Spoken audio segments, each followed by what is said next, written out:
So let me talk about the reporting of bank accounts to you. The reporting of bank accounts is very important, especially in the eyes of Hong Kong Customs. In their eyes, if you do not report or if you late report an account, this is an offense and it can trigger a criminal investigation, a money laundering investigation. The rule says very clear that you have to report accounts within 1 month. And it's even more than that. It's not that you have to report them within a month, but the notification, the report has to be received, officially received by Hong Kong Customs within 1 month. That's the important part of this. We had 2 recent cases where this 1 month period was actually exceeded, and that caused a tremendous problem for the client. And I want to warn you again, you must be highly conscious to report bank accounts which are either open, but also the ones which are closed immediately thereafter within 1 week. So the 2 cases we recently had was the first one that was about adding a bank account. So it was opening of a new bank account for that client. And the first transaction was on the 30th of April. And the Form 6, which we obviously use for the reporting of this account, was signed on the 25th of May. So still within 1 month.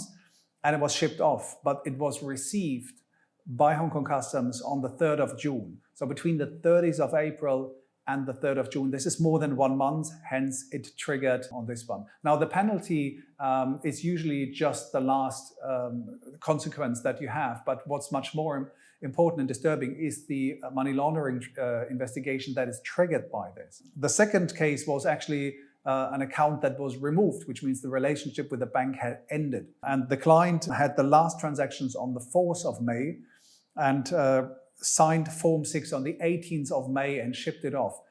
So that was within 2 weeks, that was 14 days.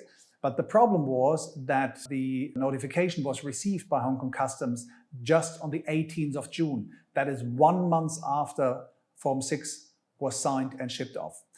We obviously insisted and asked Hong Kong Customs whether it is possible that either there was a delay from the courier service or whether the mail office of Hong Kong Customs was not occupied and therefore the letter had arrived, but it wasn't open and wasn't stamped.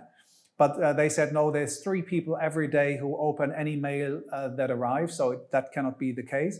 And also they say the proof whether there was a delay in the courier service, especially because of the pandemic here in Hong Kong, is up to the client. So our client had to go back to the courier service, but he didn't have this confirmation anymore when he had shipped it. And that's the second problem we have. Yeah, so these are the 2 most frequent violations when it comes to the reporting of bank accounts, either because you forget to report an account that you have added or you forget to report an account that has been removed, that has been closed in this.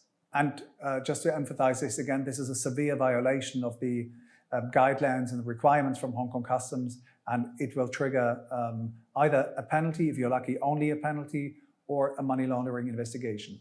Now, let me also mention one more thing, which is really important. I know that there are banks which are either not able or not willing to confirm about the opening and the account or the closing of an account. Sometimes it's the non-bank financial institution. So if you open an account with an e-money institution, which are reviewing this or just delayed on this, be conscious about this. If I was you, I would always ask before I open an account, how does the confirmation look like that we will get from you once we have opened an account and once we have closed an account? Because it will take several months to end this money laundering investigations, and until then, you are on the radar of Hong Kong Customs, so you want to aware this. Again, last point to finish is report the account within 1 week, either from the moment it becomes inactive or it becomes active, and keep the courier confirmation. This is very important because there might be delays which are out of your control.